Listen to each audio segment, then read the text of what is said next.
Merry Christmas. Thank you for joining us. I'm Annabelle Sedano. Hi, everyone. I'm Mikhail Medina. We're still tracking this record-breaking Christmas storm all across Southern California. Right now, LA City evacuation orders and warnings have been extended until further notice. The storm really delivering quite a punch. Several inches of rain yesterday and this morning.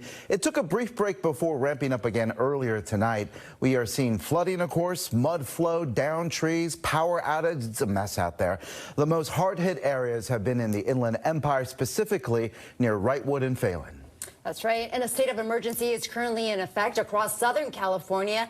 Here's a look at our first alert weather radar. You can see how the storm is currently moving. Let's go outside and take a live look at 6 of our cameras. You see them there. Be sure to scan that QR code on your screen to connect directly to the First Alert Radar Network and get the quickest updates sent directly to your phone. Our team coverage begins tonight with meteorologist Vianney Arana with your First Alert forecast.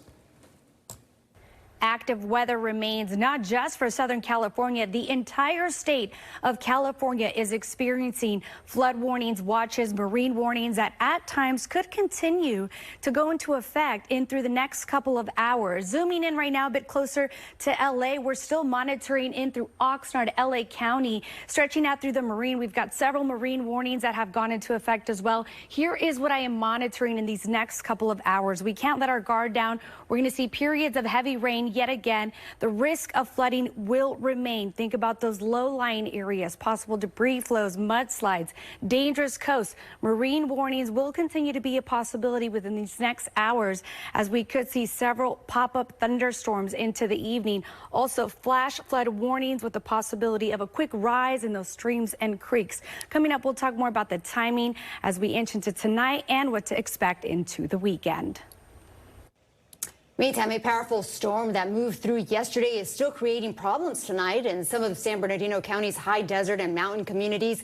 Flooding and debris have left some people unable to leave their homes. NBC4's Amber Frias is live from the Cajon Pass. Amber, and there's still a lot more rain that's expected. That's right, Annabelle. It's remained pretty dry. It's gotten really windy, really cold, but so far we haven't seen any rain. Luckily for these communities, especially now, right now we're on the 138 near the 15 freeway. This is one of the access points to get up to Wrightwood and other mountain communities, and it's been closed all day long. But that's not it. The aftermath of yesterday's storm is far from over for these communities. And now, like you mentioned, they're worried about the rain that we might see later tonight and into tomorrow. What you see on the side of me, we would drive down through the yard, past this fence, and out onto this road to get out of here. The only problem is the road's about 10 feet lower than it was before. On Wednesday, this was Colorado's street. Today, it's a reminder of how a holiday storm turned a neighborhood road in Piñon Hills into a river.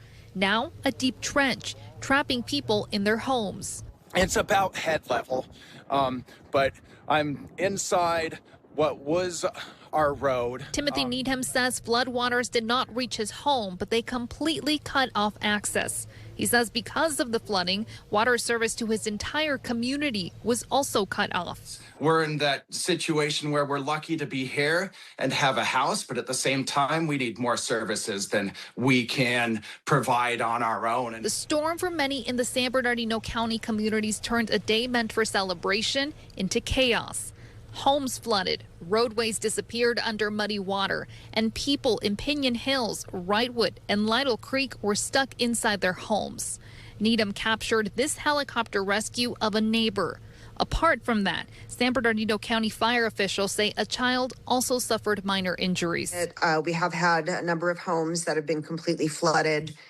We've had some people have had their cars just completely, buried under the water. Dina Talling lives in Wrightwood. Her home was spared, but she says the impact around is difficult to see.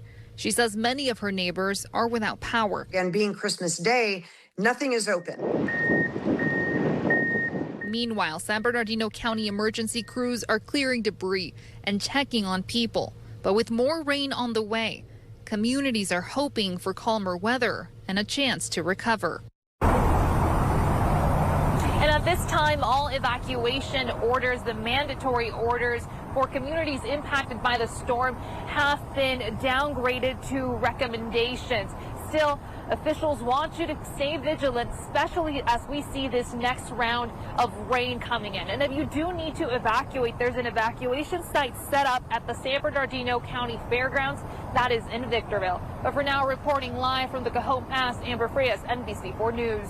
Amber, thanks so much. Evacuation warnings are still in place right now for our burn-scarred communities ahead of what we're expected to have more wet weather. And here's why exactly: a muddy mess overnight and early this morning as rains caused some mud flow. And we saw crews out early this morning trying to clean it up. Let's get to NBC4's Keenan Willard, who joins us live from Altadena with how that slope is holding up now. Keenan. Well, what we're seeing here on Loma Alta Drive is a closure. A long stretch of this street completely shut off to traffic because of what you can see some of behind us. A lot of mud streaking down, pouring down the roads downhill, affecting other homes outside of the shutoff area. But up at the top of the hill, there's a situation that emergency officials say could continue to be dangerous if we keep getting more rain. Christmas morning brought cleanup crews to Altadena after heavy rains caused a mudslide and shut down part of East Loma Alta Drive. Other streets downhill were also covered in debris. There was a lot of water and debris and mud coming down. It pretty much went over the K-rail. It wasn't able to stop it completely. It did diverted. Maggie Murphy's home is surrounded by lots left empty by the Eaton fire. She says they've seen the worst of weather in Altadena. Earlier this year, a storm flooded their garage and driveway. It's been crazy. Beginning in January with the fires, with all of that, and then all the destruction around, and then now just dealing with all the mudslides. It's been pretty rough year. This week, they were prepared, blocking off their home with sandbags ahead of the Christmas week storms, hoping to focus on family and wind down 2025. It's a little difficult, for sure, but we had family in last night for Christmas Eve, so that obviously felt a little bit more normal. Their next focus, the new year. And yeah, just trying to make new memories.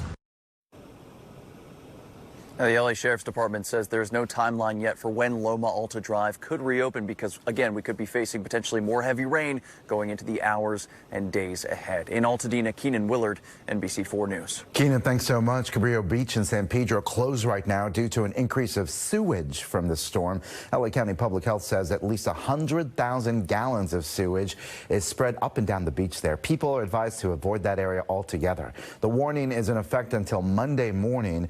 Health officials also urge people to avoid drains, creeks, rivers after heavy rainfall.